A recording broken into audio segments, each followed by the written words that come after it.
On March 22nd, 1996, something changed.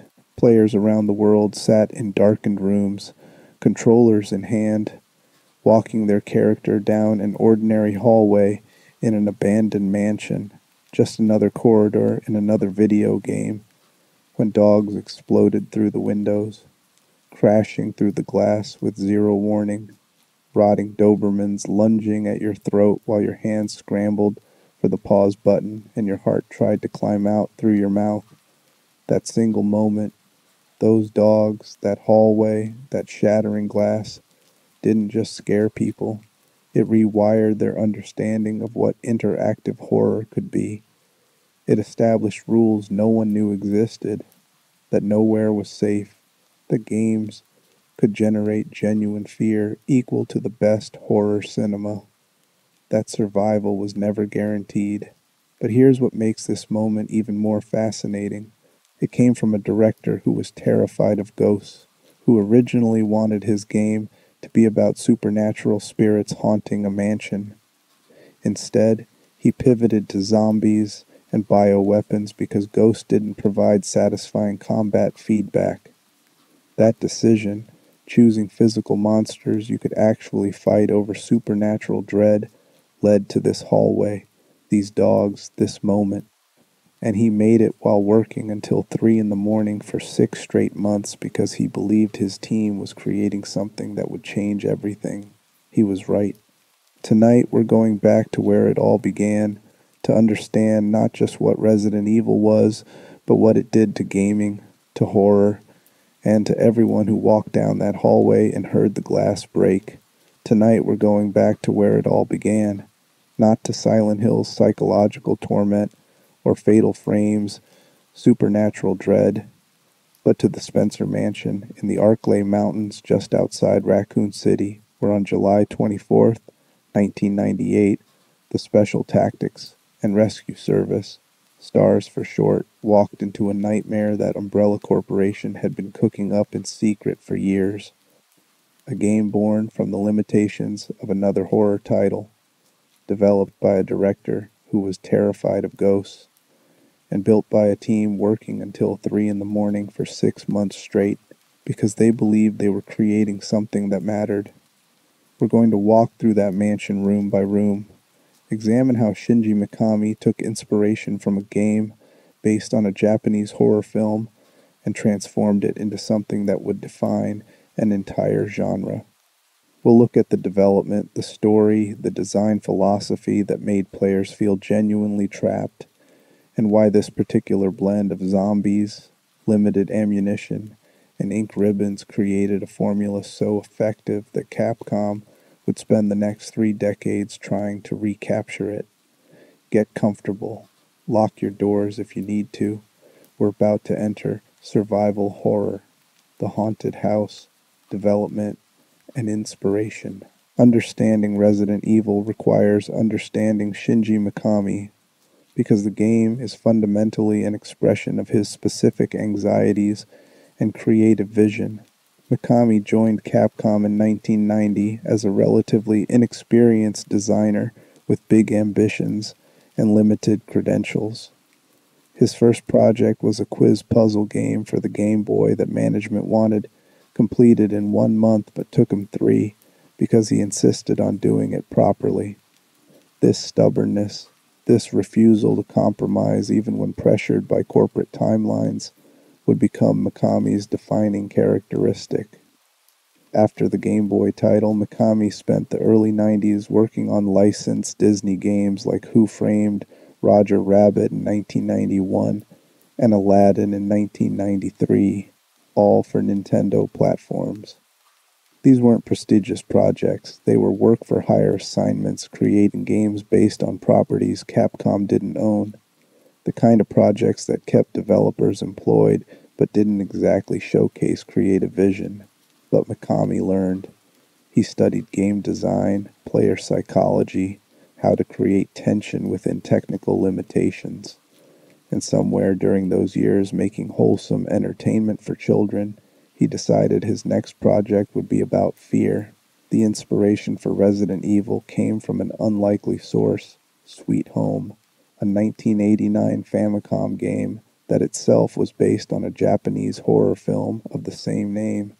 Sweet Home was directed by Takuro Fujiwara, who would later become Resident Evil's producer, and it established many mechanics that Resident Evil would adopt wholesale: limited inventory management, a mansion setting filled with puzzles, scattered notes and diary entries for environmental storytelling, multiple endings depending on character survival, backtracking to previous locations to solve puzzles with newly acquired items, death animations, individual character-specific items like lockpicks or lighters, healing through items found throughout the environment, an intricate layout designed to make navigation challenging, and brutally horrific imagery that pushed the Famicom's capabilities.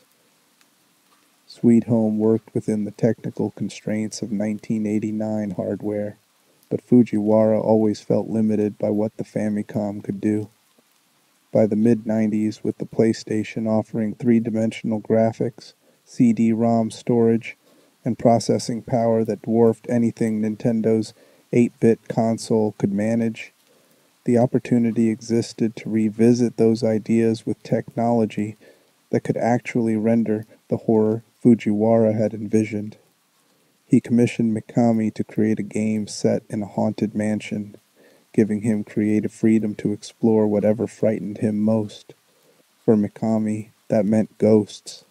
His original concept for Resident Evil featured a mansion filled with evil spirits, supernatural entities that would torment the player through psychological horror.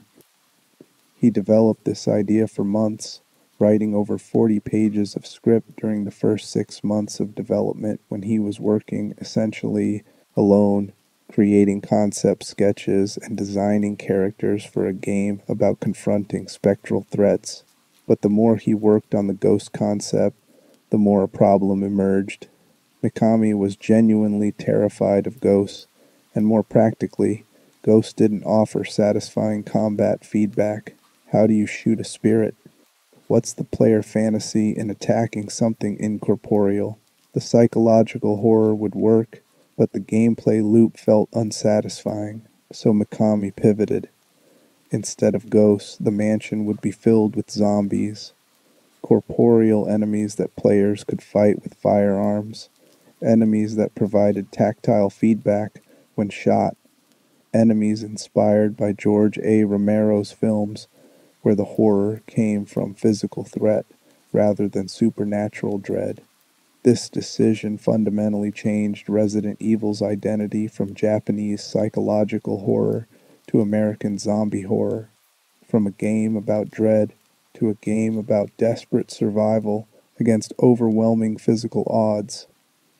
Production officially began in 1993, initially planned for the Super Famicom before transitioning to PlayStation in 1994, as Mikami recognized the superior hardware would allow for his vision to be realized properly.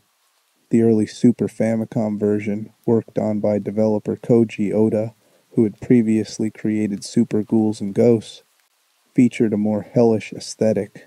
The mansion was literally a place of demonic evil rather than a realistic location. When development moved to PlayStation and Mikami took full creative control, he insisted on realism, on making the Spencer Mansion feel like an actual place where actual people had lived before something went catastrophically wrong.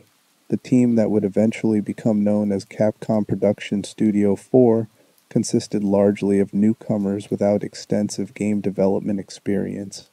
They were young, hungry, and willing to work insane hours because they believed they were creating something genuinely innovative. For the final 6 months of development, the team essentially lived at the Capcom offices, working until 3 in the morning every night in what Mikami described as super hard work.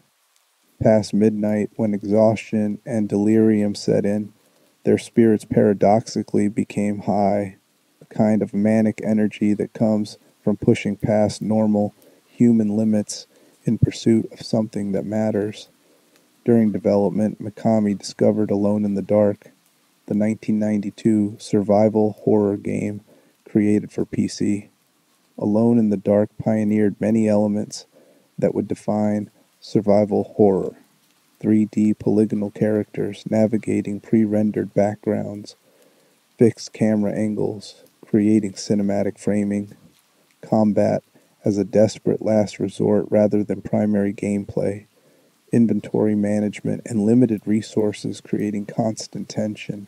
Mikami was heavily influenced by Alone in the Dark's approach, adopting its fixed camera system and pre-rendered backgrounds while building on those foundations with higher production values and more refined game design. The fixed camera angles were crucial to Mikami's vision. He wanted players to feel like they were inside a horror film, with each room framed cinematically to maximize tension. The cameras deliberately included blind spots, areas players couldn't see until they walked into them, creating constant anxiety about what might be lurking just off screen. This approach was the opposite of player empowerment. Most action games give players maximum visibility and control. Resident Evil intentionally limited both, making navigation clumsy and awareness incomplete. The notorious tank controls, where left and right on the D-pad rotated the character rather than moving them laterally, were Mikami's way of ensuring players felt vulnerable, that controlling Jill Valentine or Chris Redfield was like steering a double-decker bus around a karting circuit. Awkward, slow, imprecise. Mikami wanted to create something that provided the scariness of an amusement park haunted house at home. He wanted to surround the mansion with thick, dark forests that made players relieved to get back indoors, despite the interior being filled with zombies and worse things. He wanted the building itself to feel hostile, with its crushing ceiling trap inspired by Star Wars trash compactor scenes serving as early indication that the architecture wanted to murder you as much as the monsters did. The Spencer Mansion's design drew comparisons to the Overlook Hotel from The Shining. Both were locations with impossible geography, spaces that defied logical construction, buildings that were somehow alive with malevolent intent. The development philosophy was summed up by Mikami's admission that he sacrificed operability to create fear. He knew the controls were clunky. He knew the camera angles could be frustrating. He knew limiting player capability would annoy some people. But he also knew that true horror requires vulnerability, and vulnerability means taking control away from the player. You can't feel scared if you're powerful. You can't feel desperate if resources are abundant. You can't feel tension if you can save anywhere without consequence. Every design decision in Resident Evil was calculated to make players feel weak, vulnerable, and aware that they might not survive. When Resident Evil launched in Japan on March 22, 1996, it was a risk. Capcom was primarily known for fighting games like Street Fighter and action titles like Mega Man. Horror wasn't their lane, but the game found its audience immediately, selling well enough to justify international release. When it arrived in North America on March 30th, 1996, under the Resident Evil title, Biohazard couldn't be used due to trademark issues with a band of the same name. It became a phenomenon, selling over 2.75 million copies on PlayStation alone and establishing survival horror as a viable genre. The success was vindication for Mikami's stubbornness, for those 6 months of 3 a.m. work sessions, for the decision to make players feel uncomfortable and vulnerable rather than empowered. Resident Evil proved that horror could be blockbuster material, that players would tolerate clunky controls and limited resources if the atmosphere and tension were sufficiently compelling. It opened the door for everything that followed: Silent Hill's psychological horror, Fatal Frame's supernatural terror, Dead Space's sci-fi dread. The Spencer Mansion became gaming's most famous example of evil architecture, and the genre Resident Evil defined would dominate horror gaming for the next decade. Raccoon City's Nightmare. The story Resident Evil's narrative begins with a series of bizarre murders in the Arklay Mountains on the outskirts of Raccoon City. The victims, hikers, campers, local residents, are found partially devoured, killed with what appears to be teeth and claws rather than weapons. The Raccoon Police Department dispatches their special tactics and rescue service, an elite unit trained for high-risk situations, to investigate. The Bravo team goes in first on July 23, 1998. They don't report back. The next day, July 24th, S.T.A.R.S Alpha Team deploys to search for their missing colleagues. Alpha Team consists of squad leader Albert Wesker, sharpshooter Jill Valentine, combat specialist Chris Redfield, weapons expert Barry Burton, and pilot Brad Vickers. They locate Bravo Team's crashed helicopter in the forest but find no survivors, only blood and signs of violence. While investigating, they're attacked by creatures that shouldn't exist. Dogs, but wrong, rotting, impossibly aggressive. The things that used to be dogs chase Alpha Team through the forest until they take refuge in the only structure nearby, a mansion, inexplicably located in this remote wilderness, its doors unlocked as if waiting for them. This is where the game actually begins. Brad panics and flies away in the helicopter, leaving the team stranded. Inside the mansion, they split up to investigate, and this is where player choice matters. You select either Jill Valentine or Chris Redfield as your protagonist, and the game unfolds differently depending on who you choose. Both stories cover the same events, but from different perspectives with different resources, different puzzle solutions, and different supporting characters. Jill has more inventory space and begins with a lockpick, making navigation easier. Chris is more durable in combat, but has limited inventory and must rely more heavily on other characters. The choice affects not just difficulty, but the entire experience. The mansion is impossibly large, filled with more rooms than any residential structure should contain. The entrance hall alone is ostentatious. Grand staircases, decorative suits of armor, paintings worth fortunes.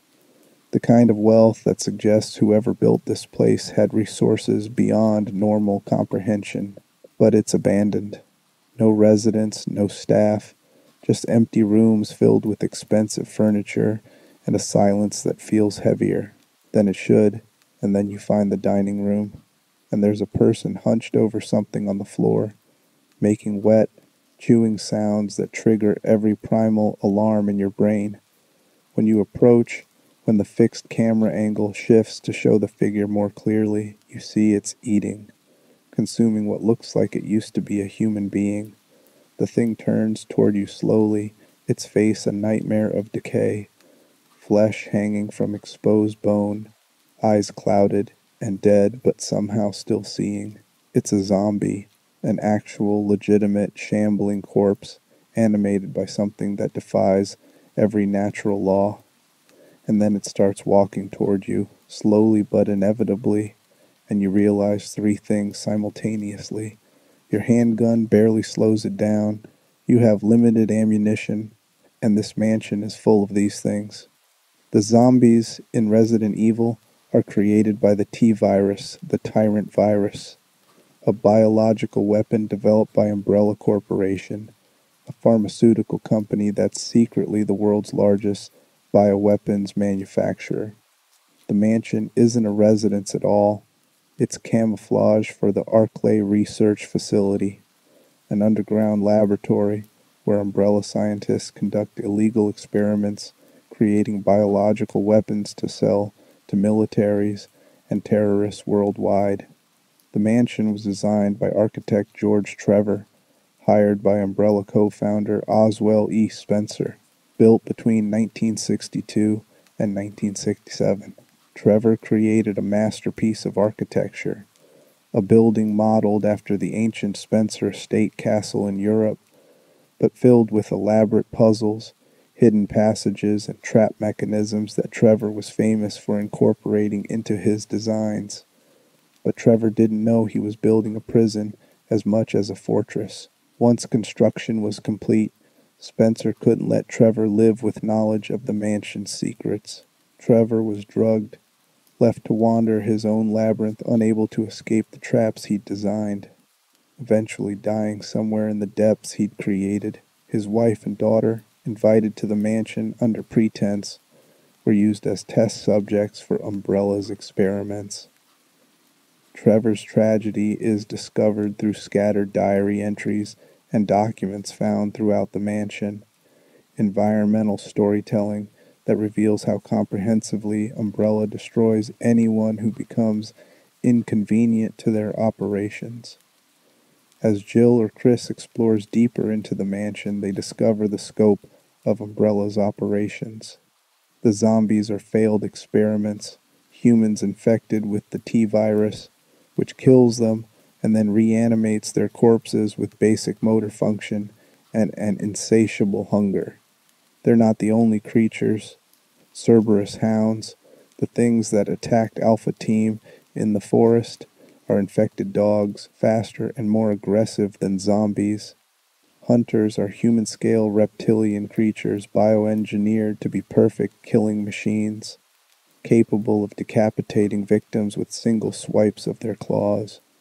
Giant spiders nest in the mansion's lesser-used corridors. Chimeras, human subjects fused with fly DNA, crawl on ceilings. The Neptune, a massive shark mutated by T-virus exposure, lurks in the mansion's flooded underground areas. Each creature represents a different stage or application of Umbrella's research. The zombies are uncontrolled reanimation. The Cerberus hounds demonstrate the virus affects multiple species. The hunters show Umbrella can create entirely new organisms optimized for combat. Every monster is both a threat to overcome and evidence of Umbrella's crimes. Proof that this corporation has been developing weapons that violate international law, ethics, and basic human decency for profit. The mystery of what happened to Bravo Team gradually unfolds. They crashed in the mountains after investigating reports of the murders. Most of the team was killed by infected creatures or zombies, but some made it to the mansion. You find their bodies throughout. Bravo's medic, Rebecca Chambers, appears alive if you're playing as Chris, providing medical support and puzzle-solving assistance. Bravo's leader, Enrico Marini, is found alive deep in the mansion's caves, and he reveals a crucial piece of information. Someone in S.T.A.R.S is working for Umbrella. Someone set Alpha Team up, sent them here deliberately to gather combat data on Umbrella's bioweapons. That someone is Albert Wesker. Throughout the game, Wesker appears periodically, ostensibly coordinating Alpha Team's search for survivors and escape routes, but his directions often lead into danger. His priorities seem wrong, and when the truth finally emerges in the laboratory complex beneath the mansion, Wesker reveals he's been an Umbrella operative all along, working as a researcher and corporate spy with S.T.A.R.S serving as his cover identity. He set up both teams to die here, sent into the mansion to test Umbrella's creations, while he gathered data on their effectiveness. Every death, every desperate fight for survival was part of Wesker's mission parameters. Wesker's ultimate goal is to awaken the Tyrant, Umbrella's most advanced bioweapon, a humanoid creature engineered from human subjects who possessed rare genetic compatibility with the T-virus. The Tyrant stands over 8 feet tall, massively muscular, with a claw in one hand capable of impaling human beings effortlessly. It's the culmination of Umbrella's research, a biological weapon that combines human intelligence with superhuman strength and near invulnerability. Wesker believes the Tyrant will obey him as its awakener and creator. He's wrong. The tyrant attacks Wesker the moment it's freed, impaling him with its claw and throwing his body aside. Depending on player choices and which character you're playing as, different combinations of Alpha Team members are present for this confrontation. Jill and Barry Burton, Chris and Rebecca Chambers, or variations thereof. But regardless of who survives to witness Wesker's death, the situation is the same. The tyrant is loose. The mansion is about to self-destruct as failsafes activate to destroy evidence of Umbrella's crimes, and everyone needs to escape immediately. The climax occurs as the mansion's self-destruct sequence counts down. The surviving S.T.A.R.S members run for the helicopter landing pad on the mansion's roof or grounds. Exact location depends on the game version, while the tyrant pursues them. Brad Vickers, the pilot who abandoned the team at the beginning, returns in the helicopter for extraction. The tyrant attacks on the landing pad in a final confrontation. In most endings, Brad drops a rocket launcher to the player character, who uses it to blow the tyrant apart with a single shot, a moment of cathartic power after hours of desperate survival with limited resources. The survivors board the helicopter and escape as the Spencer mansion explodes behind them, obliterating Umbrella's illegal research facility and all evidence of what occurred there. Or at least that's what the good endings show. Resident Evil features multiple endings depending on player performance and choices throughout the game. Characters can die permanently if you fail to save them at crucial moments. If too many die, the ending reflects that failure. The worst endings show only your playable character escaping, everyone else dead, Raccoon City safe for now, but Umbrella's conspiracy unresolved because all the evidence burned with the mansion. The narrative of Resident Evil is deliberately pulpy, embracing B-movie aesthetics and action horror tropes without apology. The voice acting is famously terrible. Jill Sandwich, master of unlocking. I hope this is not Chris's blood. Delivered with the enthusiasm of local theater actors reading a script phonetically. The dialogue is clunky, the plot twists are telegraphed, and the corporate conspiracy is painted in broad strokes without much nuance. But this earnest, unpretentious approach to storytelling became part of Resident Evil's charm. The game takes itself seriously enough that the horror lands, but not so seriously that the camp ruins immersion. What makes the story effective isn't sophistication, but commitment. The environmental storytelling through documents, diary entries, and visual details creates a sense of place and history that grounds the pulpy main plot. Trevor's diary entries detailing his gradual realization that he's trapped in his own creation are genuinely tragic. Notes from researchers watching colleagues succumb to infection convey humanity amid the horror.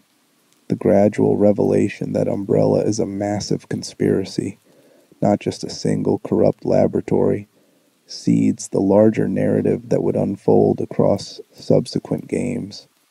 Resident Evil's plot is ultimately about institutional evil, corporations that value profit over human life, organizations that conduct experiments they know are morally wrong because no one is holding them accountable, individuals like Wesker who embrace monstrosity because it offers personal advancement. The zombies and bioweapons are symptoms of Umbrella's corruption, physical manifestations of what happens when ethics are abandoned in pursuit of military applications and market opportunities. S.T.A.R.S, a small group of police officers stumbling into a conspiracy vastly larger than they comprehended, represents normal people confronting systemic evil and surviving through skill, determination, and luck. The story resonated because it tapped into anxieties about corporations operating beyond legal oversight, about pharmaceutical companies pursuing profits regardless of human cost, about being abandoned by institutions that should protect you. In 1996, these themes felt relevant. Nearly 30 years later, they feel prescient. The architecture of fear, level design, and atmosphere.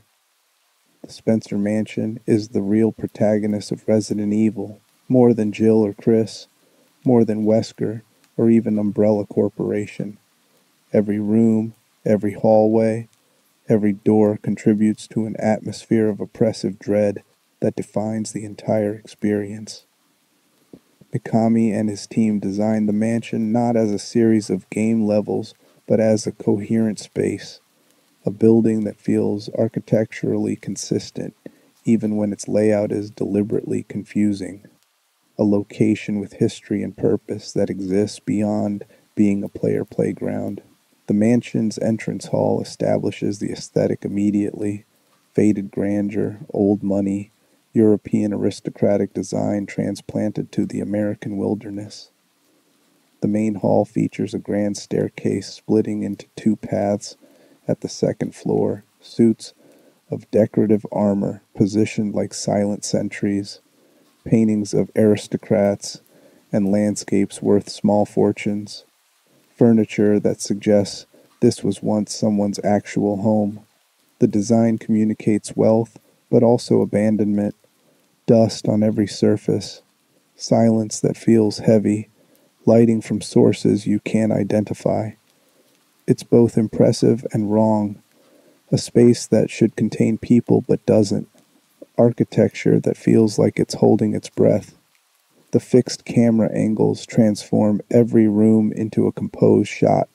Mikami drew inspiration from horror cinema, particularly the works of Italian director Dario Argento, whose giallo films featured elaborate camera work and stylized violence. Each camera angle in Resident Evil is deliberate, framing rooms to maximize visual impact while strategically concealing threats. You'll enter a hallway and the camera will show you from the side, providing clear view of the path ahead. Then you'll round a corner and the camera shifts to show you from behind, and suddenly you can't see what's in front of you, only hear the shambling footsteps or low growling indicating something hostile is near. This camera work creates constant uncertainty. Even rooms you've cleared multiple times feel dangerous because the fixed angles mean you can never see everything simultaneously. A zombie might be standing just off screen. A hunter might be waiting around a corner the camera doesn't show. The blind spots are intentional. Mikami wanted players to feel like the mansion itself was conspiring against them. That surveillance wasn't just about documenting player actions, but actively creating vulnerability. The mansion is divided into several major areas, each with a distinct aesthetic and gameplay focus. The residential sections, the main hall, dining room, various sitting rooms, and bedrooms establish the mansion's history as a place where people lived, with furniture arrangements suggesting normal domestic use despite the building's impossible scale. The library and art room emphasize Trevor's architectural puzzles, with elaborate contraptions where pushing bookcases reveals secret passages, arranging paintings unlocks hidden doors, and playing specific piano keys triggers mechanisms in distant rooms. These puzzle rooms communicate that the mansion was designed with secrets, built to hide things, constructed by someone who delighted in creating elaborate mechanisms. The underground areas transition from ornate mansion aesthetics to industrial laboratory design.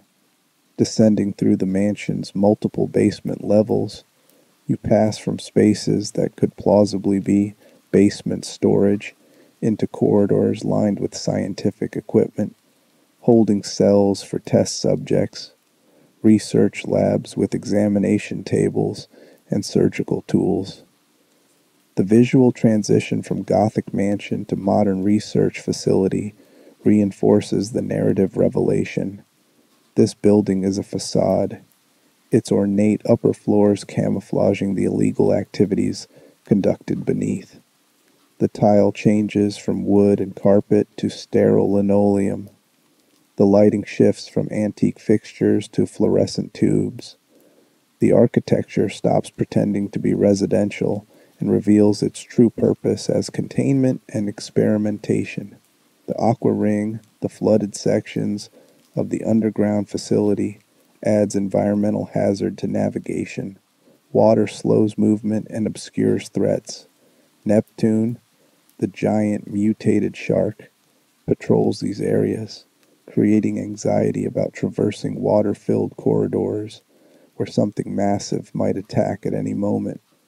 The flooding suggests system failure, that Umbrella's facility is breaking down as containment fails and experiments escape their designated areas. Water dripping from everywhere creates constant ambient noise that masks enemy sounds, making it harder to hear zombies or other threats approaching. The lab areas house Umbrella's most disturbing content: examination rooms with bodies on tables, holding cells where test subjects were kept, documents detailing experiments conducted on unwilling victims, refrigeration units storing biological samples.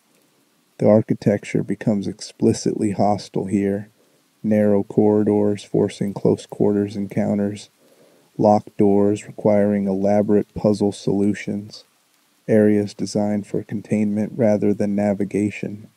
These spaces were never meant for human habitation, only experimentation and observation. The residence, a separate building connected to the mansion by underground tunnel, serves as living quarters for Umbrella's researchers and provides crucial plot revelations through documents and environmental details. The residence feels more modern than the main mansion, with contemporary furniture and practical layouts suggesting people actually lived here recently. But it's also where the outbreak's timeline becomes clear through diary entries from researchers watching colleagues get infected, facility personnel debating whether to report the containment breach or cover it up, final notes from people who knew they were dying and wanted to leave some record of Umbrella's responsibility. Throughout all locations, Resident Evil uses doors as loading screens, and these door-opening animations become iconic. Watching a hand reach out and turn the knob, the brief loading screen disguised as the character walking through the doorway. These transitions serve multiple purposes. Technically, they mask loading times as the PlayStation reads data from the disc. Psychologically, they create suspense. Every door might contain danger, and the 2-second animation before seeing what's on the other side generates tension. The doors also break up the mansion into discrete rooms rather than open spaces, maintaining the claustrophobic atmosphere by keeping environments compartmentalized. The sound design is crucial to atmosphere. Resident Evil's audio consists largely of ambient environmental noise, creaking floorboards, distant moans, howling wind, dripping water. The mansion feels alive with these sounds, like it's breathing, settling, making noises that could be structural or could be threats approaching. The radio item carried by the player character emits static bursts when enemies are near, providing audio warnings that something hostile is in proximity, even if you can't see it yet. This warning system creates anxiety. The static could mean a zombie in the next room or something much worse. The music is sparse, used strategically rather than constantly. Safe rooms, areas where enemies never appear, have gentle, calming piano melodies reinforcing that you're temporarily protected. Certain boss encounters feature aggressive themes, emphasizing danger, but most of the mansion is silent or accompanied only by ambient noise, making every sound feel significant. When music does play, it's noticeable, signaling that something important is happening. Item placement tells stories. You'll find ammunition in specific locations suggesting previous inhabitants stored weapons there. First aid supplies appear in medical areas. Documents are located near relevant rooms. Trevor's diary near his tomb. Research notes in laboratories. This logical placement makes the mansion feel coherent, like the items exist for diegetic reasons rather than arbitrary game design. Even enemy placement often makes environmental sense. Zombies near dining areas where they were eating when killed, hunters in lab areas where they were stored, Cerberus hounds in outdoor connecting areas. The pre-rendered backgrounds 2D images created from 3D models allow for visual detail impossible with real-time 3D rendering on PlayStation hardware. Each room features texture work, lighting effects, and environmental details that would cripple performance if rendered in real time. The backgrounds can include subtle animations, flowing water, flickering lights, environmental effects that enhance atmosphere without requiring processing power. The trade-off is fixed camera angles, since moving the camera would break the illusion that you're navigating a 3D space when you're actually a 3D character model moving across a 2D image. This visual approach creates a distinctive aesthetic where everything looks slightly unreal, slightly like a painting or photograph. The pre-rendered backgrounds have a quality that's neither pure 2D nor pure 3D, existing in an uncanny middle space that actually enhances horror. The mansion looks too perfect, too composed, like every room was arranged for maximum dramatic impact, which, of course, it was. Mikami and his team spent months designing these environments specifically to create fear through visual presentation. The mansion's layout is deliberately confusing. Hallways loop back on themselves. Similar-looking corridors create disorientation. Key locations require memorizing complex navigation paths. Multiple staircases connect floors in non-intuitive ways. The map system helps, showing your position and marking locked doors. But even with the map, the mansion feels maze-like. This confusion serves gameplay purposes. It encourages exploration, rewards memorization, creates backtracking challenges when you acquire new keys or items that unlock previously inaccessible areas. But it also reinforces thematically that this building was designed to trap people, that Trevor's architectural genius was twisted toward creating a beautiful prison. Resident Evil's level design became the template for survival horror environments, interconnected spaces requiring exploration and backtracking, limited resources forcing careful inventory management, environmental puzzles that gate progress, safe rooms providing respite, and architecture that's simultaneously beautiful and hostile. The Spencer Mansion influenced countless horror games after it. Silent Hill's hospitals and schools, Fatal Frames, Cursed Mansions, Amnesia's Castle. The idea that the location itself is a character, that architecture can be used to create psychological tension as effectively as monsters, became foundational to horror game design. The mansion ultimately burns. The self-destruct sequence destroys all evidence of Umbrella's crimes, erasing Trevor's masterwork and entombing the experiments conducted there. But that building, those rooms, those camera angles, they persist in gaming memory as the place where survival horror truly began. The survival equation, gameplay, and mechanics. Resident Evil's gameplay is built on scarcity. Limited ammunition, limited healing items, limited inventory space, limited saves. Every resource is constrained, forcing players to make constant decisions about risk versus reward, immediate needs versus future contingencies, fighting versus fleeing. This scarcity creates the survival horror experience. You're not powerful, you're vulnerable, and every encounter might deplete resources you'll desperately need later. The combat system is deliberately clunky. Your character moves slowly, turns ponderously, and can only shoot while standing still in specific ready positions. Aiming is imprecise. You can aim straight ahead or upward at roughly 45 degrees, with auto-aim handling the specifics of where shots actually land. This limited control makes every fight feel dangerous.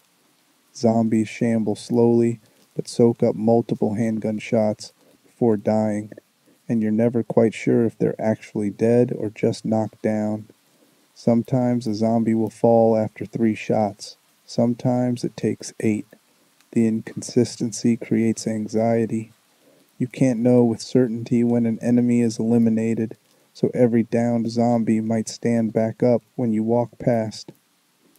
The inventory system is Resident Evil's signature mechanic, directly inherited from Sweet Home. You can carry a limited number of items, 8 slots for Jill, 6 for Chris, and everything takes space, weapons, ammunition, healing items, keys, puzzle objects. The inventory limitation forces constant decision making. Do you carry more healing supplies or more ammunition? Do you bring the grenade launcher for heavy encounters or stick with the lighter handgun to preserve inventory space? Do you hold on to puzzle items or store them in item boxes and risk forgetting what you need? Where? The item boxes, magical storage chests that share contents across all safe rooms, are a brilliant quality of life compromise. Realistically, you shouldn't be able to deposit an item in a box on the second floor and retrieve it from a box in the underground lab, but forcing players to physically transport items between locations would make backtracking unbearable. The shared storage maintains challenge through inventory limits while respecting player time by not requiring tedious item ferrying. It's a gamey contrivance that everyone accepts because the alternative would be genuinely frustrating rather than strategically interesting. Save mechanics contribute to tension through ink ribbons, consumable items required to save your game at typewriters in safe rooms. You find ink ribbons throughout the mansion, but they're limited, forcing you to decide when saving is worth consuming a precious resource. Do you save after clearing a difficult section, guaranteeing your progress, or conserve the ribbon hoping you won't die before the next one? This system makes death meaningful. Losing an hour of progress because you gambled on not saving creates genuine consequence. Modern quality of life sensibilities have largely abandoned consumable saves, but in 1996 it was an effective, if punishing, way to make every decision feel weighted with risk. The healing system uses herbs and first aid sprays found throughout the mansion. Green herbs provide basic healing. Red herbs are ineffective alone, but amplify green herbs when combined. Blue herbs cure poison status. The herb combination system allows strategic planning. Do you use 3 green herbs separately for 3 small heals, or combine them for 1 large heal? First aid sprays provide full healing, but are rare. Health status is shown through a graphic on the inventory screen. Fine means full health. Caution means injured and moving slower. Danger means critically wounded with screen effects and impaired movement.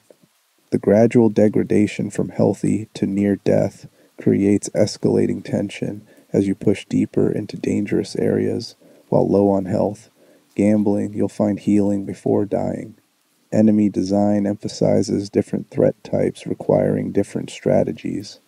Zombies are slow but durable, best avoided when possible or killed, with headshots for ammunition efficiency. Cerberus hounds are fast and aggressive but fragile, requiring quick reactions. Hunters are lethal. They move quickly, deal massive damage, and can one-shot kill players at low health with their decapitation attack. Learning which enemies are worth fighting and which should be avoided becomes crucial to resource conservation. The game never provides enough ammunition to kill everything, so choosing battles carefully is mandatory. The puzzle design draws from adventure game logic. You'll find emblems that fit into specific doors, crests that unlock areas when arranged properly, items hidden behind environmental manipulation like pushing statues onto switches or arranging paintings to reveal passages. Some puzzles are simple key hunts. Find the sword key to unlock sword-marked doors. Others require multi-step logic chains. Decode a musical puzzle to get an item that unlocks a room containing another puzzle whose solution provides access to a key location. The puzzles gate progression, ensuring players can't rush through content and must engage with the mansion's design. Boss encounters punctuate the experience with threats that can't be avoided. The first major boss is a mutated snake in a confined space.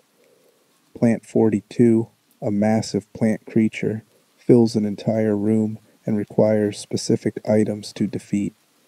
The tyrant is the ultimate challenge. Massive health, devastating attacks, requiring all your accumulated resources and skill to overcome. Bosses demand different strategies than regular enemies, often featuring weak points or environmental solutions rather than simple damage races. The multiple scenarios encourage replaying. Jill's campaign is considered the normal difficulty. She has more inventory slots, begins with a lockpick, allowing bypassing of locked doors Chris requires small keys for, and has Barry Burton as support providing ammunition and plot assistance. Chris's campaign is harder, less inventory space, no lockpick forcing more backtracking, and Rebecca Chambers as support, who's less combat capable than Barry but provides other forms of assistance. The campaigns share broad strokes but feature different scenes, different character interactions, and require slightly different puzzle solutions. Completing both provides the full narrative picture. The ranking system evaluates player performance based on completion time, saves used, first aid sprays used, and other metrics, assigning grades from A through D and unlocking bonus content like alternate costumes or weapons for high-performing players. This system encouraged speed running and optimization, creating a community focused on perfecting routes, memorizing enemy patterns, and achieving the fastest possible times. Resident Evil speedrunning became a competitive scene that persists decades later, with players executing incredibly precise sequences to complete the game in under 2 hours. The difficulty balance is unforgiving by modern standards. Resources are scarce enough that poor decisions early can make later sections extremely difficult. Saving the wrong items or using ammunition inefficiently can leave you under-equipped for mandatory encounters. The game expects players to learn through failure, to replay sections after dying, to gradually memorize layouts and enemy positions. This trial and error approach was common in 90s game design but feels harsh compared to contemporary checkpoint systems and regenerating health. Yet that harshness is fundamental to Resident Evil's identity. The difficulty creates investment. Every successful section feels earned. Every boss defeated feels triumphant because the game didn't hand you victory. It made you work for it. The scarcity creates meaning. Ammunition matters because it's limited. Health items are precious because they're rare. Successful navigation is satisfying because the alternative is deadly. Remove the difficulty, and you remove the survival horror, leaving only horror-themed action. Resident Evil established the survival horror gameplay loop, explore dangerous environments, manage limited resources, solve environmental puzzles, fight or avoid enemies, progress through interconnected areas while backtracking for keys and items, face increasingly difficult challenges, survive to the end. Every major survival horror title that followed either embraced this formula or deliberately subverted it. Silent Hill kept inventory management and exploration but reduced combat emphasis. Fatal Frame removed guns entirely, replacing them with the camera obscura.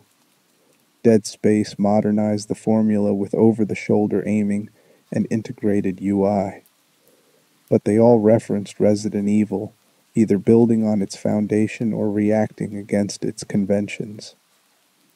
The gameplay wasn't perfect.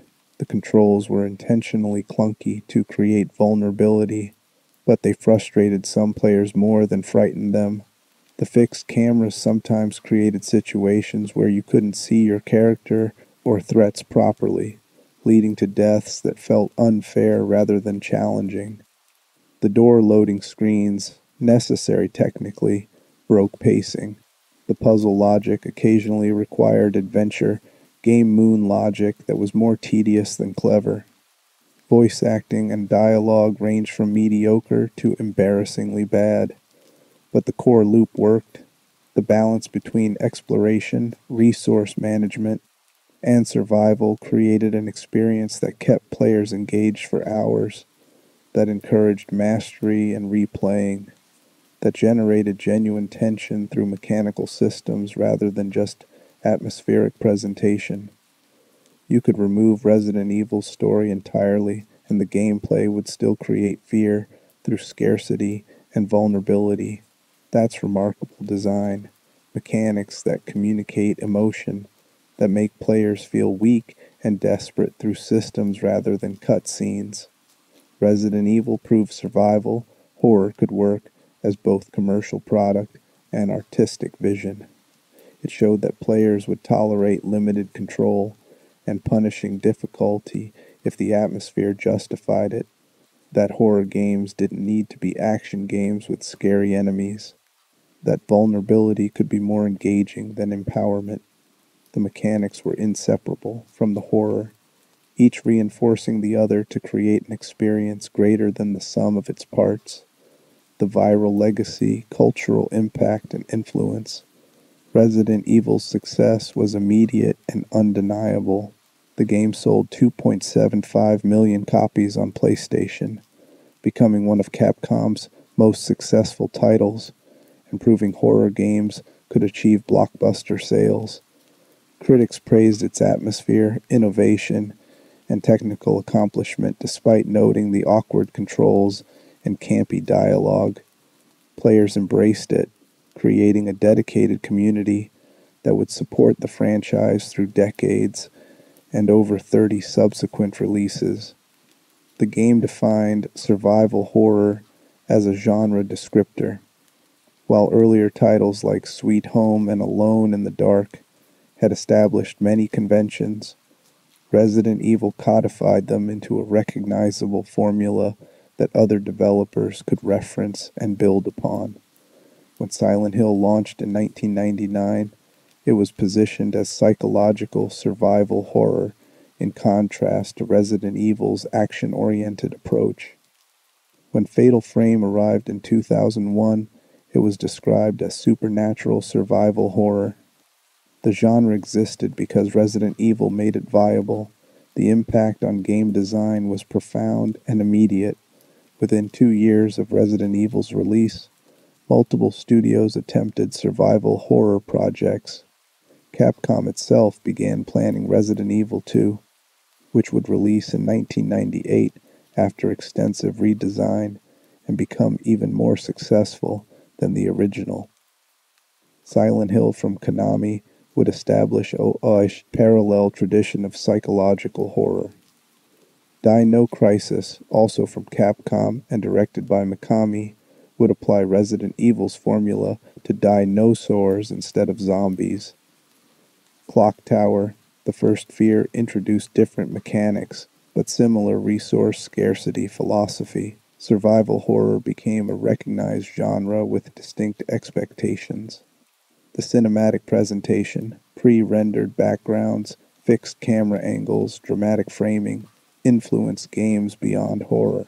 Titles like Parasite Eve, Dino Crisis, and even some RPGs adopted similar visual approaches to achieve cinematic quality on limited hardware. The idea that games could prioritize visual composition over player freedom, that cameras could be positioned for dramatic effect rather than practical visibility, became an accepted design philosophy for atmospheric titles. The franchise's expansion was aggressive and multimedia. Resident Evil 2 launched in 1998, relocating the horror to Raccoon City itself as the T-virus outbreak spreads beyond the mansion. Resident Evil 3, Nemesis followed in 1999, introducing the iconic pursuer enemy that would influence countless horror titles. Resident Evil Code, Veronica arrived in 2000 for Dreamcast, continuing the narrative and technical evolution. By 2005, when Resident Evil 4 reimagined the series with over-the-shoulder camera and more action-focused gameplay, the franchise had released over a dozen titles across multiple platforms. The film adaptations, starting with Paul W.S. Anderson's Resident Evil in 2002, brought the franchise to mainstream audiences unfamiliar with gaming.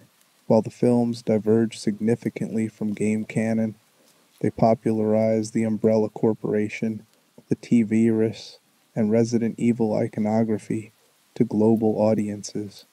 6 films grossed over $1.2 billion worldwide, making Resident Evil the most successful video game film franchise until Detective Pikachu and Sonic the Hedgehog challenged that position decades later.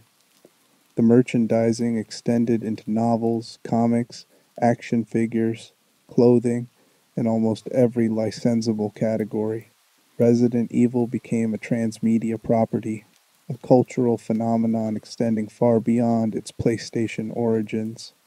Characters like Jill Valentine, Chris Redfield, Leon Kennedy, and Claire Redfield became gaming icons recognizable even to people who'd never played the games. The speedrunning community embraced Resident Evil intensely. The game's design, limited randomization, learnable enemy patterns, optimization potential through routing and resource management made it ideal for competitive play. Speedrunners developed incredible techniques, knife-only runs using only the starting weapon, no save runs eliminating ink ribbon usage, specific routing, optimizing key collection, and backtracking. World records dropped from hours to under 90 minutes as the community perfected execution. This competitive community helped maintain Resident Evil's relevance decades after release, with runners still competing for records on original PlayStation hardware. The game influenced horror beyond gaming. The 2002 film, 28 Days Later, directed by Danny Boyle, features fast-moving, infected humans that director Boyle acknowledged were partially inspired by Resident Evil zombies. The AMC series The Walking Dead, while based on comics, shares DNA with Resident Evil's approach to zombie horror. Survival in a world where institutions have collapsed, resources are scarce, and other humans can be as dangerous as the infected. The T-virus concept of corporate-created outbreak influencing numerous subsequent zombie narratives in film, television, and literature. The 2002 GameCube remake, confusingly also titled Resident Evil, demonstrated the original's enduring design strength. The remake rebuilt the game from scratch with contemporary graphics, improved controls, expanded areas, new enemies including the terrifying Crimson Heads, and additional narrative content. Despite being released 6 years after the original, the remake was critically acclaimed and commercially successful, proving Resident Evil's core design remained compelling even when its technical limitations were removed. The Crimson Heads, a new enemy type introduced in the remake, added strategic depth by making dead zombies a potential future threat. Unless zombies were burned with kerosene or decapitated, They would revive as Crimson Heads after time passed, faster, more aggressive, more durable versions requiring significantly more resources to defeat. This mechanic forced players to decide which zombies were worth permanently eliminating versus which could be avoided, adding a new layer of resource management and long-term planning to gameplay. The remake's success led to additional remakes of Resident Evil 2 in 2019 and Resident Evil 3 in 2020, both built with modern technology but attempting to preserve the original game's atmosphere and design philosophy. The 2019 Resident Evil 2 remake sold over 10 million copies, demonstrating that survival horror's appeal transcended nostalgia.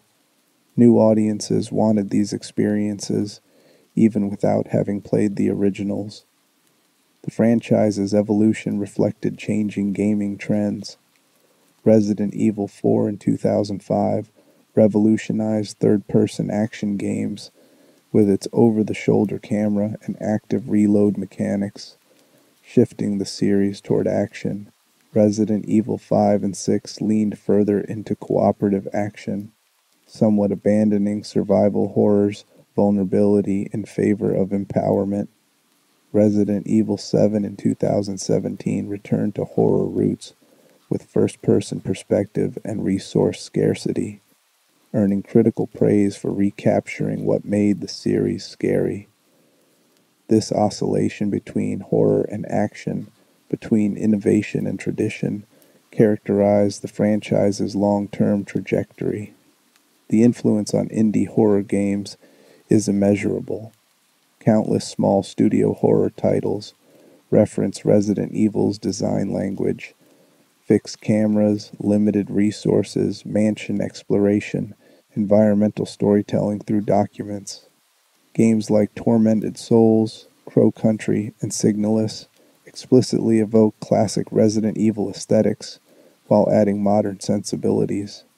The survival horror revival of the 2010s and 2020s, titles like Amnesia, Outlast, and Alien Isolation all exist because Resident Evil proved horror games could be commercially viable and critically respected. The academic analysis of Resident Evil emerged as game studies became a legitimate field. Scholars examined the game's relationship to zombie film traditions, its commentary on corporate power and institutional corruption, its use of architecture to create psychological tension, and its position within Japanese game design philosophy. The Spencer Mansion became a case study in level design, the T-Virus a metaphor for unchecked capitalism, the S.T.A.R.S team's predicament an examination of institutional failure. What began as a pulpy horror game revealed depths that rewarded serious analysis. The community that formed around Resident Evil demonstrated gaming's potential for creating lasting engagement. Fan sites meticulously documented every detail, every document location, every puzzle solution, every enemy behavior pattern. Forums debated optimal routes, shared strategies, discussed lore implications. Modders created custom scenarios and challenges. Cosplayers recreated S.T.A.R.S uniforms and character designs. Fan artists produced tribute works. The community kept Resident Evil alive between releases, maintaining enthusiasm and introducing new players to the franchise. The voice acting became legendary for being legendarily bad. You Were Almost a Jill Sandwich became a meme decades before social media made memes ubiquitous. The awkward performances, the stilted dialogue, the bizarre line readings, they transcended incompetence to become beloved camp, part of Resident Evil's charm rather than pure liability. Later games in the series featured professional voice acting and competent writing, but something was lost. The earnest awkwardness of the original contributed to its B-movie aesthetic, the sense that everyone involved was trying their absolute best despite limited resources and experience. The game's approach to narrative, Environmental storytelling through documents and visual details rather than cutscene exposition influenced countless titles. Dark Souls would later perfect this approach, but Resident Evil demonstrated its potential early. Trevor's diary entries scattered throughout the mansion telling his story of entrapment. The researcher notes documenting the outbreak's progression, the memos revealing Umbrella's security protocols. These documents rewarded exploration and close reading while allowing players to ignore them if they preferred pure gameplay. The narrative was optional but enriching, present but not intrusive. Resident Evil's handling of corporate villainy presaged real-world pharmaceutical industry controversies. Umbrella.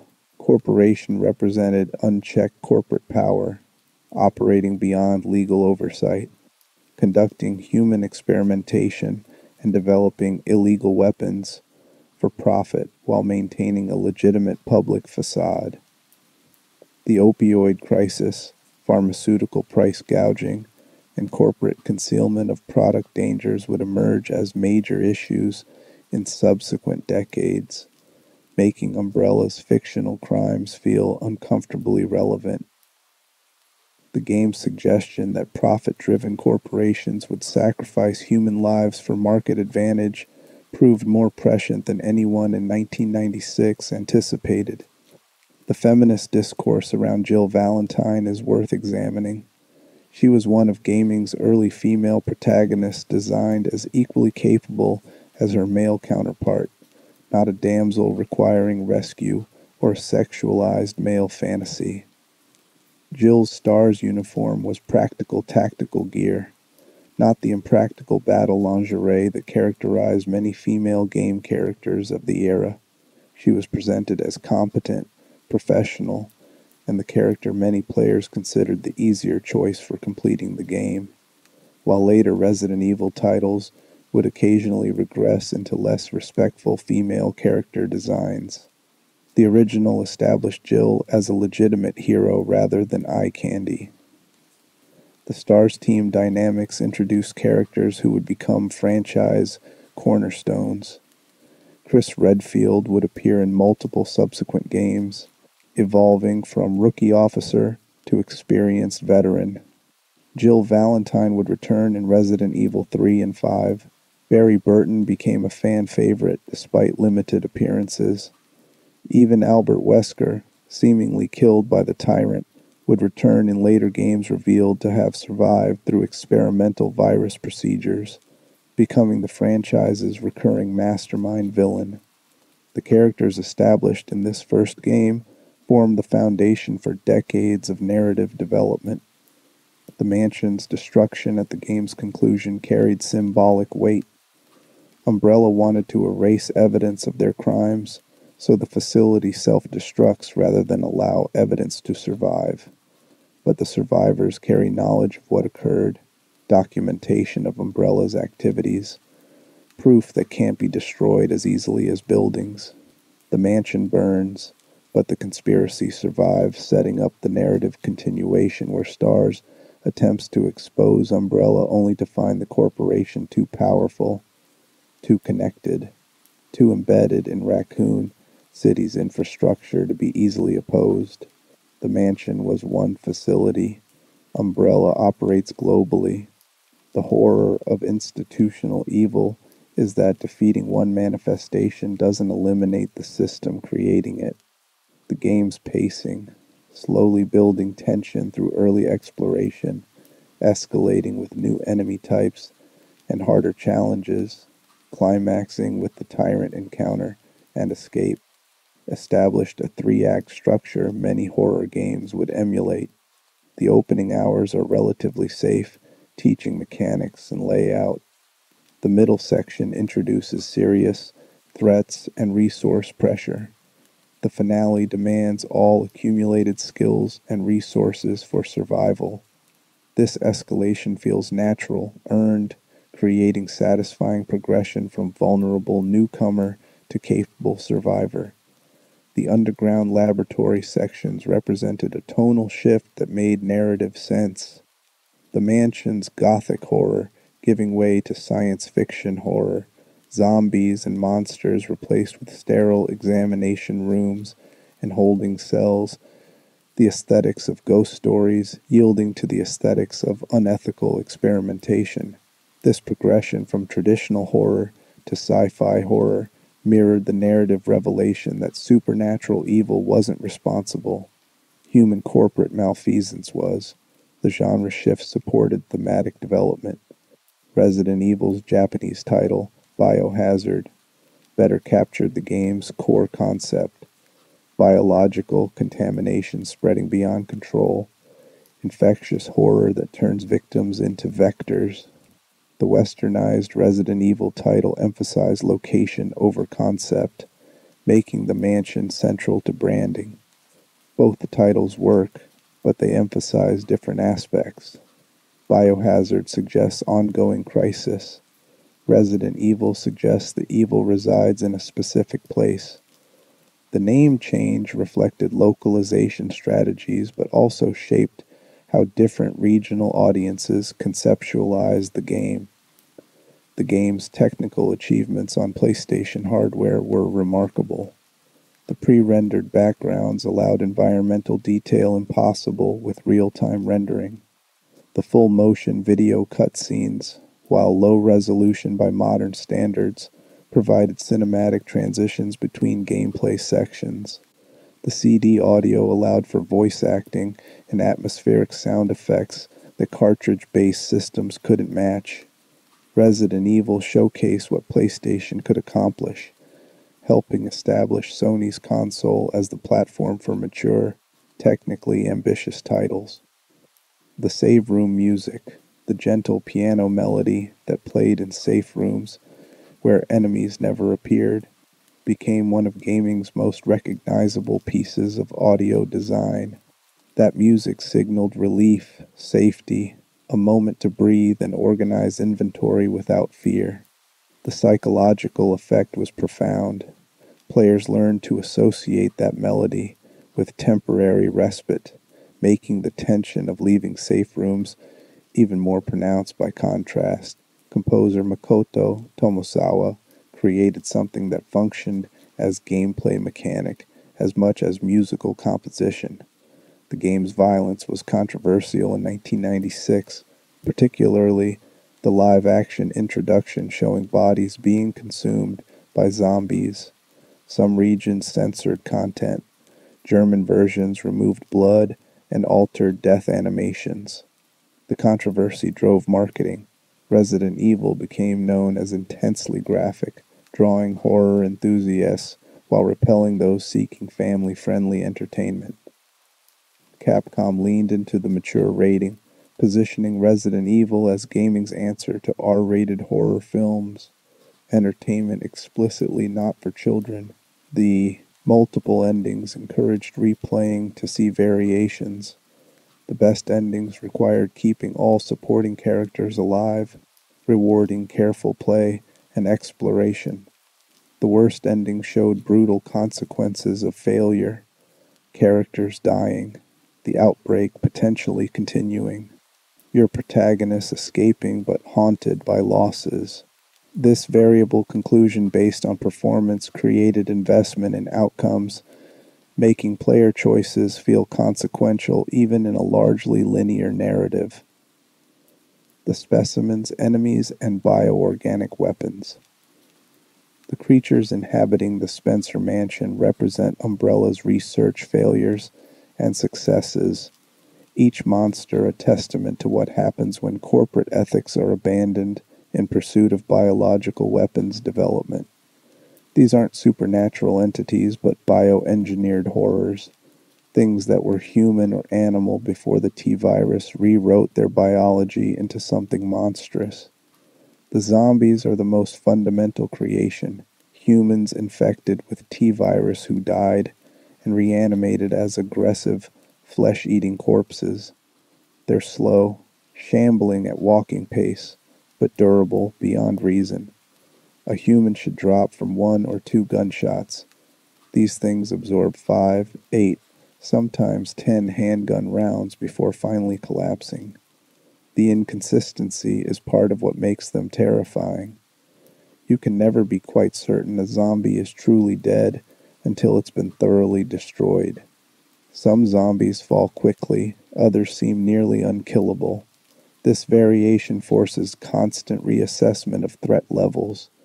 The zombie design is straightforward but effective: pale, decaying flesh, milky eyes, blood-stained clothing suggesting violence. They wear what they wore when infected: researchers in lab coats, facility personnel in work clothes, S.T.A.R.S, Bravo team members in tactical gear. This visual detail reinforces that these were people, that every zombie was someone before Umbrella's virus erased their humanity. The personal tragedy underlies the monster horror. Zombies typically shamble toward you with arms outstretched, attempting to grab and bite. If they successfully grapple, you must rapidly tap buttons to escape before they bite, potentially causing infection and health loss. The grappling creates panic. You're momentarily helpless, struggling against something that's stronger than its decayed appearance suggests. Even after you escape, the health damage and possibility of using precious healing items creates lasting consequence. The critical element of zombie encounters is the question: dead or just downed? When you drop a zombie, it falls motionless, but unless you've dealt catastrophic damage, it might stand back up when you return to that room. This creates a metagame around zombie management. Do you expend extra ammunition ensuring each zombie is permanently dead? Do you save ammunition and risk zombies reanimating later when you're weaker or distracted? Do you avoid zombie-heavy areas entirely, preserving resources at the cost of potentially useful items in those rooms? The remake introduced Crimson Heads to formalize this uncertainty. Any zombie not burned or decapitated would revive as a Crimson Head, a faster, stronger, more aggressive variant that takes significantly more damage to kill. Crimson Heads force long-term planning.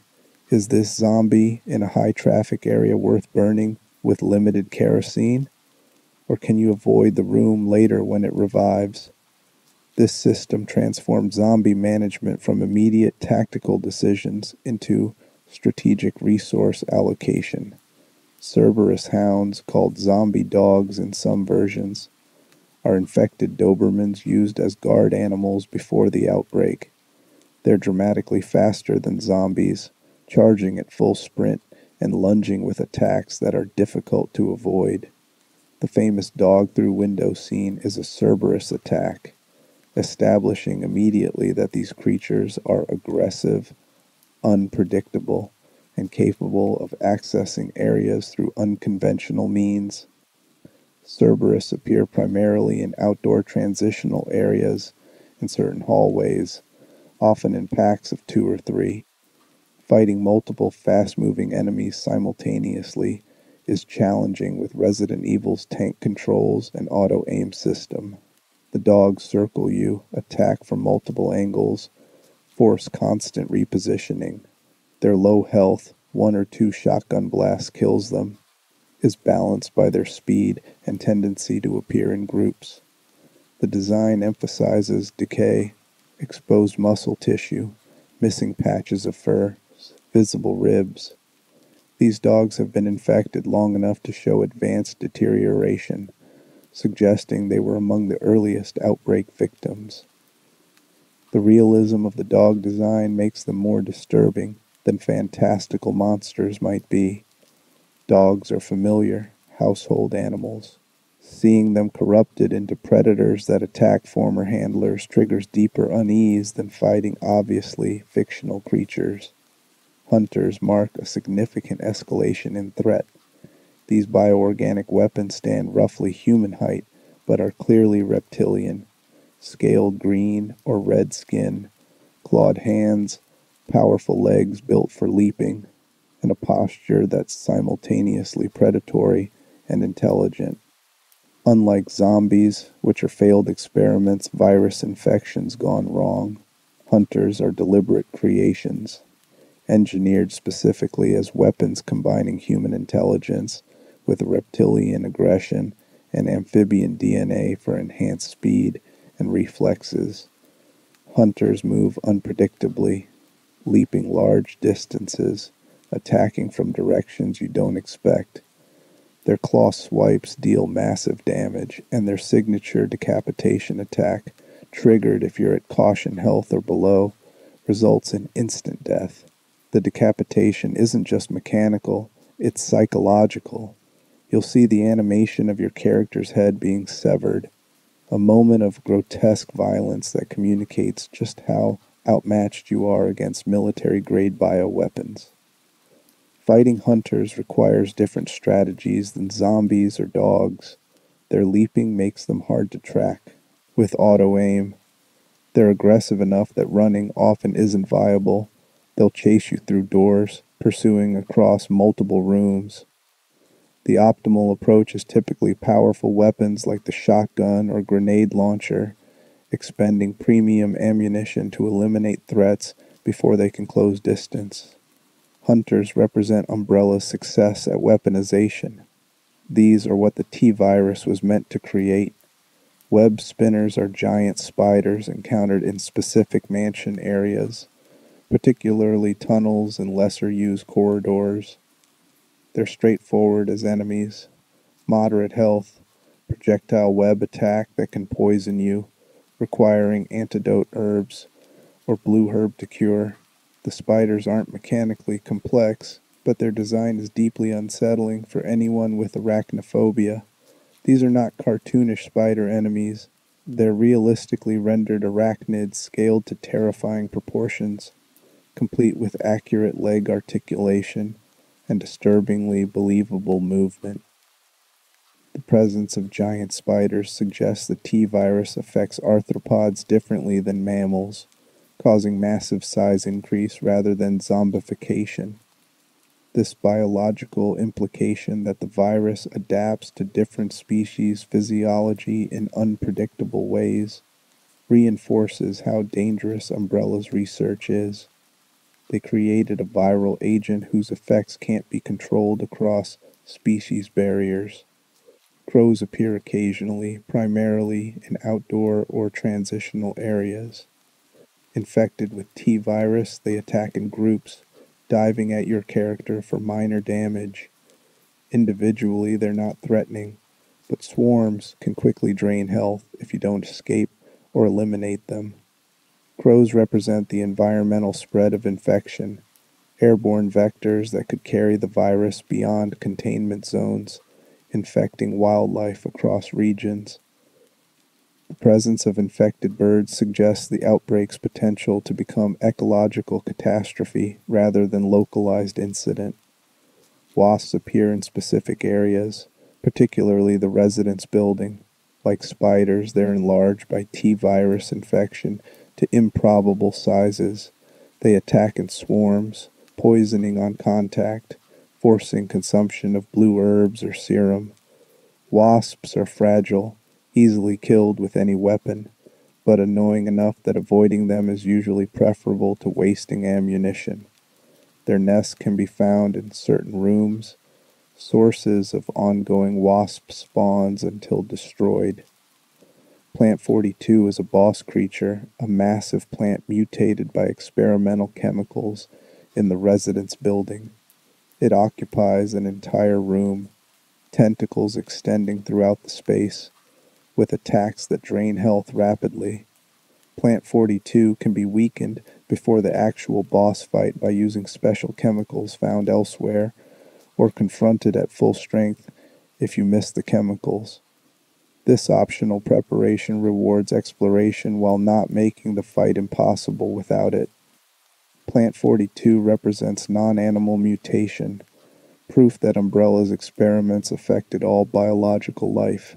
The plant's carnivorous nature, it was attacking and consuming resident staff, demonstrates how T-virus creates universal aggression regardless of original organism.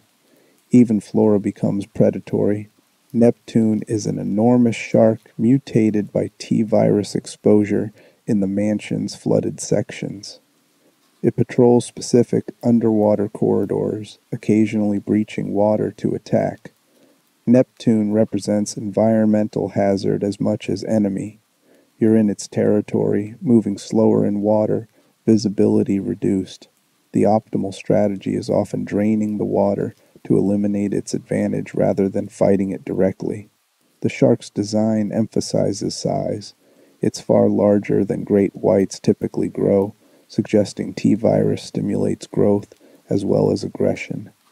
Neptune is contained in the facility's flooded areas by circumstance, but the implications of T-virus infected marine life escaping into open ocean are apocalyptic.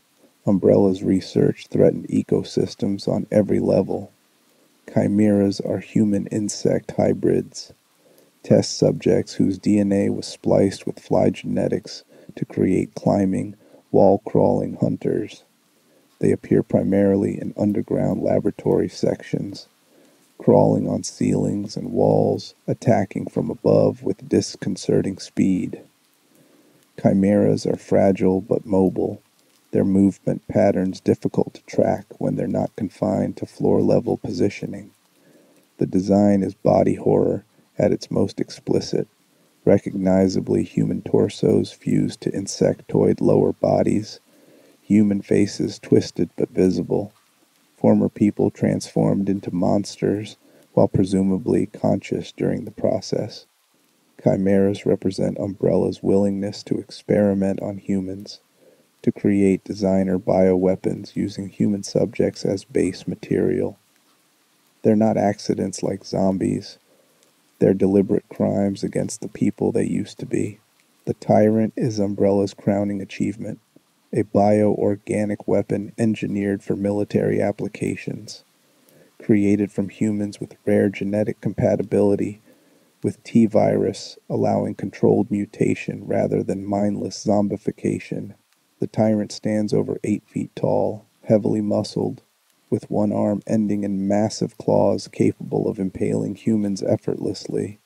It wears minimal clothing, its gray skin showing extensive scarring from surgical procedures and restraints. The Tyrant represents everything Umbrella hoped to achieve: controllable super soldiers, biological weapons that follow orders while possessing combat capabilities far beyond normal humans. Except the Tyrant isn't controllable.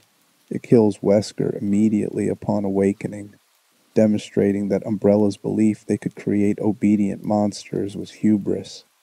The Tyrant attacks anything living, pursuing the surviving S.T.A.R.S members with single-minded aggression. Fighting the Tyrant requires all your accumulated resources.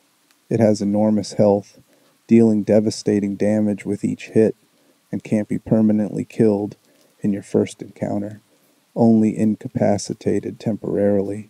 The final confrontation on the helicopter pad allows using the rocket launcher Brad drops, destroying the Tyrant in a single shot. This moment of overwhelming power after hours of careful resource management is cathartic, transforming you from desperate survivor to properly armed soldier capable of eliminating the threat that represented Umbrella's greatest achievement. Each creature type communicates themes beyond gameplay function. Zombies show T-virus's basic effects on humans. Cerberus demonstrate cross-species infection. Hunters prove Umbrella can weaponize the virus. Chimeras reveal human experimentation. The Tyrant represents the ultimate goal: controllable superweapons. Neptune and web spinners show environmental spread. Together, they paint a picture of research spiraling beyond control, of corporate ambition creating threats they couldn't contain, of biological horror that threatens to spread beyond the mansion's walls into the wider world. The bestiary established patterns for the franchise's future. Later games would introduce new bioorganic weapons following similar logic.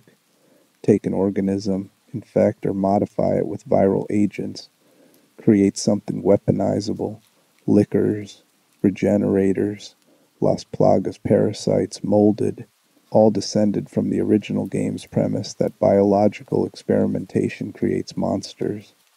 The T-virus became Resident Evil's fundamental horror concept, the scientific failure that enables all subsequent nightmares. Beyond the mansion, Resident Evil's future and the genre it built. The original Resident Evil didn't just launch a franchise, it created a template others would build upon, react against, and iterate into countless variations. The success guaranteed sequels, but more importantly, it proved survival horror was commercially viable, that players wanted to feel scared, vulnerable, and desperate. The years following 1996 saw an explosion of survival horror titles, each trying to capture what made Resident Evil work while establishing their own identity. Resident Evil 2, released in 1998 after the original game, was 80% complete before being scrapped and redeveloped from scratch, expanded the formula significantly. The game moved from the isolated mansion to Raccoon City itself during a citywide outbreak. Rookie cop Leon Kennedy and Claire Redfield, Chris's younger sister, navigate streets filled with thousands of zombies, showing the apocalyptic scale of what happens when T-virus escapes containment. The zapping system allowed playing as both characters, with interconnected scenarios where one player's actions affected the other's experience. New enemy types like lickers, eyeless, brain-exposed hunters that react to sound became iconic.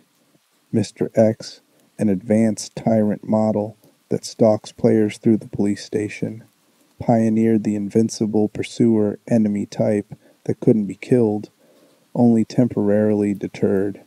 Resident Evil 3, Nemesis in 1999, refined the pursuer concept with Nemesis, a more advanced tyrant that carried weapons, could follow you through doors and multiple rooms, and intelligently adapted to your tactics. The game featured Jill Valentine escaping Raccoon City during the same outbreak as Resident Evil 2, showing events from different perspectives with more action-oriented gameplay. The inclusion of a dodge mechanic and greater ammunition availability shifted the game slightly toward action, beginning a trajectory that would define the franchise's evolution. Resident Evil Code, Veronica in 2000 continued Chris and Claire's story across a remote island prison and Antarctic facility, featuring the return of Wesker, revealed to have survived the mansion incident through experimental virus procedures. The game utilized real-time 3D backgrounds instead of pre-rendered, allowing dynamic camera angles while maintaining fixed camera aesthetics. The narrative expanded Umbrella's conspiracy and introduced the Ashford family's role in the corporation's founding. But Resident Evil wasn't the only survival horror developing. Silent Hill launched in 1999 from Konami's Team Silent, offering a dramatically different approach. Where Resident Evil was action survival horror with corporate, conspiracy, and zombie horror, Silent Hill was psychological horror, exploring trauma, guilt, and surreal nightmare logic. The fog-shrouded town manifested protagonist Harry Mason's subconscious fears, creating enemies and environments unique to his psychology. Combat was deliberately terrible. Harry was a normal father, not a trained officer, making fighting undesirable and avoidance preferable. The game proved survival horror could be intimate and psychological, rather than action-focused and plot-driven. Fatal Frame launched in 2001 from Tecmo, removing combat entirely in favor of exorcism photography. Players used the camera obscura to capture and defeat ghosts by photographing them. Set in a haunted Japanese mansion, Fatal Frame drew on J-horror traditions rather than Western zombie films, creating atmosphere through traditional Japanese supernatural beliefs. The helplessness of only being able to defend yourself by looking directly at threats through a camera viewfinder created unique terror. Eternal Darkness, Sanity's Requiem in 2002 for GameCube introduced sanity mechanics where witnessing horror degraded mental stability, causing hallucinations and fourth wall breaking effects like fake memory card deletion screens and volume adjustment displays. The game spanned centuries with multiple protagonists fighting eldritch horrors, combining cosmic horror with historical settings. These post-Resident Evil horror titles showed the genre's possibilities: psychological terror, supernatural dread, cosmic horror, helpless protagonists, photography-based mechanics, sanity systems. Each referenced Resident Evil's commercial success while trying to differentiate creatively. The genre fragmented into subcategories: action survival horror, like Resident Evil; psychological horror, like Silent Hill; supernatural horror, like Fatal Frame; cosmic horror, like Eternal Darkness. Resident Evil 4 in 2005 revolutionized the franchise and third-person action gaming broadly. Director Shinji Mikami abandoned fixed cameras for over-the-shoulder perspective, giving players direct aiming control. The Las Plagas parasite replaced zombies. Infected villagers retained intelligence and coordination while being controlled by parasitic organisms, creating smarter enemies than mindless undead. The game moved toward action, providing abundant ammunition and empowering players to fight rather than flee. Leon Kennedy, now a government agent, had skills and confidence lacking in earlier games' vulnerable protagonists. The critical and commercial success of Resident Evil 4, over 10 million copies sold across multiple platforms, influenced countless subsequent titles: Gears of War, Uncharted, Dead Space, The Last of Us, all used over-the-shoulder camera popularized by RE4. The game proved horror games could be action-focused while maintaining tension. That empowering players didn't automatically eliminate fear, but the shift toward action was controversial. Resident Evil 5 in 2009 and Resident Evil 6 in 2012 pushed further into cooperative action, featuring co-op gameplay, abundant resources, and set-piece spectacles over slow-burn horror. The game sold well, but received mixed critical response, with longtime fans arguing the series had abandoned survival horror for generic action. The emphasis on explosions, chase sequences, and superhuman protagonists felt disconnected from the desperate vulnerability that defined early games. The backlash prompted course correction.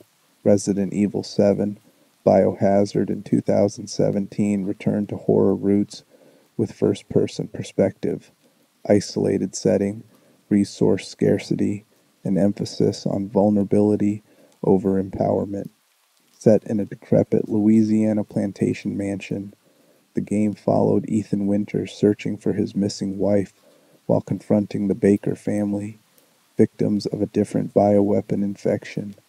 The game was praised for recapturing what made Resident Evil scary, proving the franchise could reinvent itself while honoring its survival horror origins.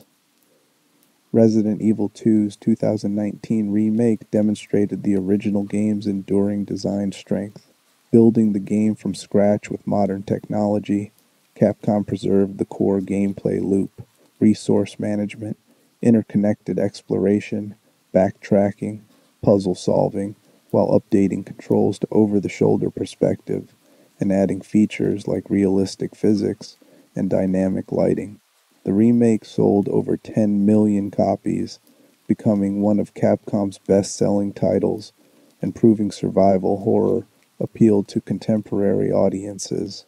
Resident Evil Village in 2021 continued Ethan's story with influences from gothic horror, werewolf mythology, and folk horror, featuring larger-scale exploration and merchant mechanics borrowed from RE4.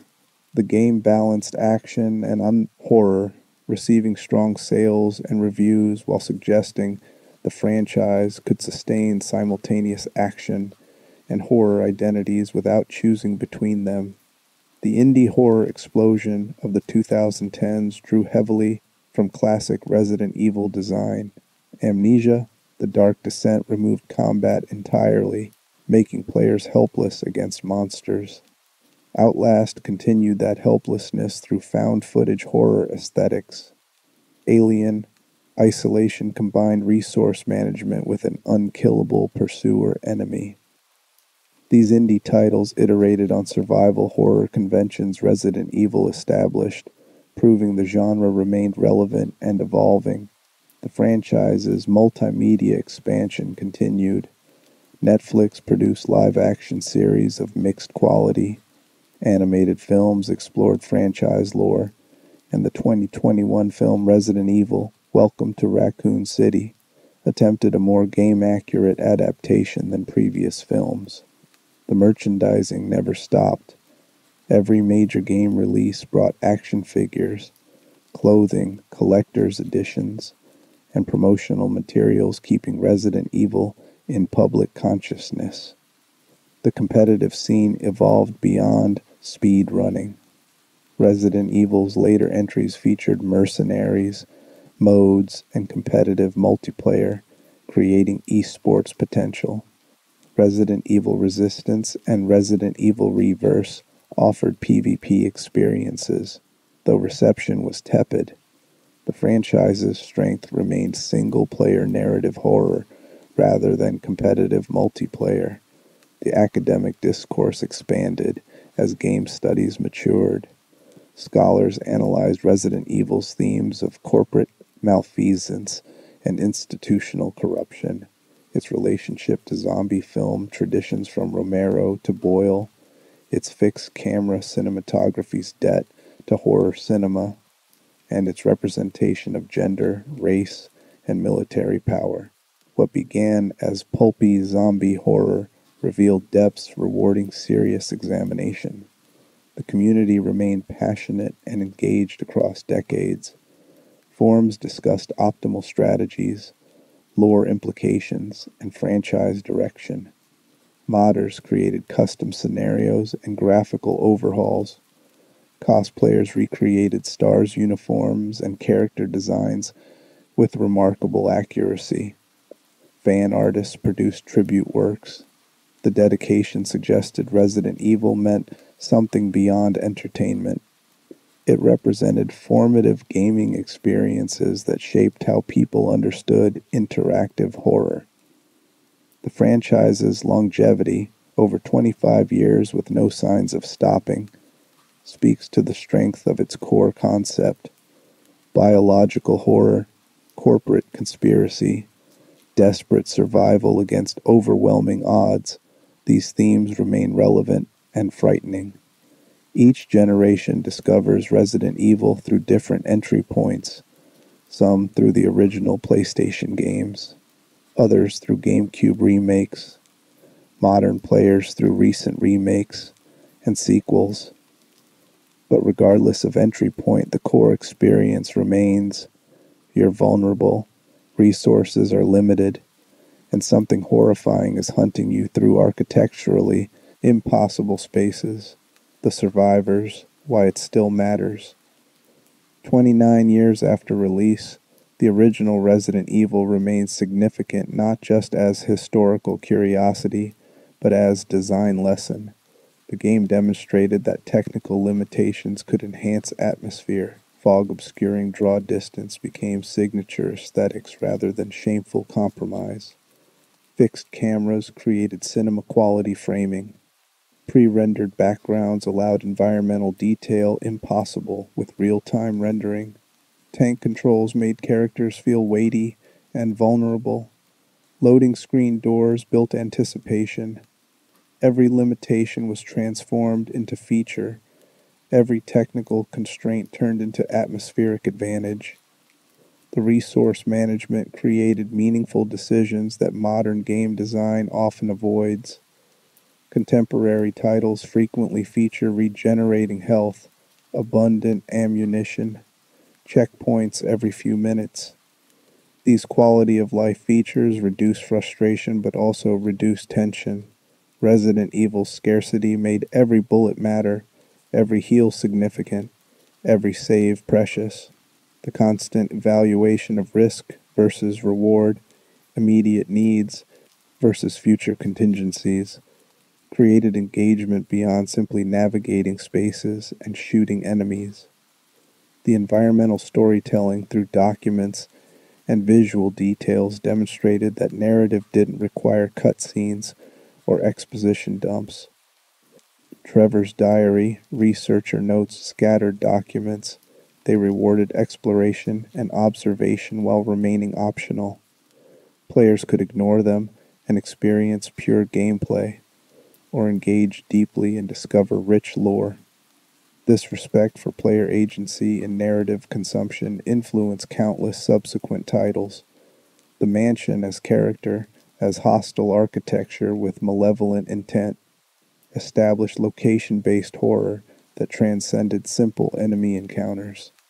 The building wanted you dead, its trap mechanisms and impossible geometry as dangerous as any bioweapon. This concept, that space itself can be antagonistic, influenced horror game design profoundly. Every horror game with a memorable location owes debt to the Spencer Mansion. The game's willingness to make players uncomfortable, to frustrate them deliberately in service of atmosphere, was brave. Most commercial entertainment prioritizes accessibility and player satisfaction. Resident Evil prioritized fear, accepting that some players would be frustrated by controls or difficulty if it made others genuinely scared. This artistic courage, choosing artistic vision over universal appeal, resulted in something distinctive rather than focus tested into blandness. The B-movie aesthetic, the campy dialogue, the earnest enthusiasm despite limited budget, these qualities gave Resident Evil personality. The game wasn't ashamed of its pulp influences or limited resources. It embraced zombie horror, corporate villainy, and action hero protagonists without irony or self-consciousness. That sincerity, that lack of cynicism, made the horror land despite the camp. The game proved horror games could be commercial successes, that mature rated content had viable audiences, that PlayStation was the platform for sophisticated adult gaming experiences. The success justified investment in horror games from other publishers, enabled sequels that refined the formula, and established Capcom as a studio capable of blockbuster franchises beyond fighting games and action platformers. For players who experienced it in 1996, Resident Evil was revolutionary. Gaming hadn't shown what interactive horror could be at this scale, with this production value creating this level of sustained tension. The dogs through the window, the first zombie encounter, the tyrant awakening. These moments became formative gaming memories, experiences that demonstrated games could create fear as effectively as films or novels. The speedrunning community keeps the game alive competitively. World records continue falling as runners discover new optimizations, sequence breaks, and routing improvements. The fact that people still compete on original PlayStation hardware decades later speaks to the game's mechanical depth beneath its horror aesthetics. The clean mechanics allow skilled play to overcome design difficulty, rewarding mastery without completely removing challenge. The remakes demonstrate the original design's timelessness. The 2002 GameCube remake and the various re-releases and remasters sold well because the core gameplay loop remains compelling. Modern players discover Resident Evil through these updated versions and find experiences that feel fresh despite being based on nearly 30-year-old design. The fundamentals: resource management, environmental exploration, escalating threats, meaningful progression, transcend eras and graphical capabilities. The influence is visible everywhere in modern gaming. The Last of Us is crafting in resource scarcity, Dead Space's isolated horror and necromorph encounters, Alien, isolation's persistent threat, and environmental storytelling, Dark Souls' interconnected world and punishing difficulty, all carry DNA from Resident Evil's survival horror template. The influence isn't always direct or acknowledged, but the fingerprints are visible to anyone familiar with horror gaming history. Resident Evil matters because it was first. Not first survival horror game, Sweet Home and Alone in the Dark preceded it, but first to achieve mainstream commercial success while maintaining artistic integrity. First to prove horror games could be blockbusters. First to establish conventions that defined a genre. Every survival horror game that followed existed because Resident Evil demonstrated the market existed. The game matters because it chose atmosphere over accessibility, fear over empowerment, resource scarcity over abundant power. It respected that horror requires vulnerability, that true fear comes from being weak rather than strong, that the most terrifying experiences occur when you can't simply shoot your way to safety. These principles feel obvious now, but were revelatory in 1996. Resident Evil matters because it was sincere. It embraced B-movie horror aesthetics without shame, took its pulpy story seriously despite campy execution, and created something memorable through enthusiasm and commitment rather than budget and sophistication.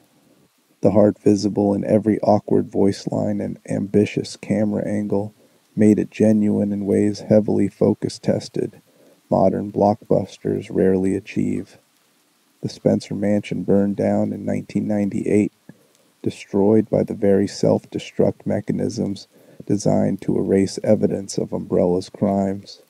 But the mansion persists in gaming memory as the place where survival horror truly began, where players first experienced the terror of walking down hallways, not knowing what waited around corners, where resource scarcity created desperate decisions, where tank controls and fixed cameras transformed from limitations into atmospheric strengths.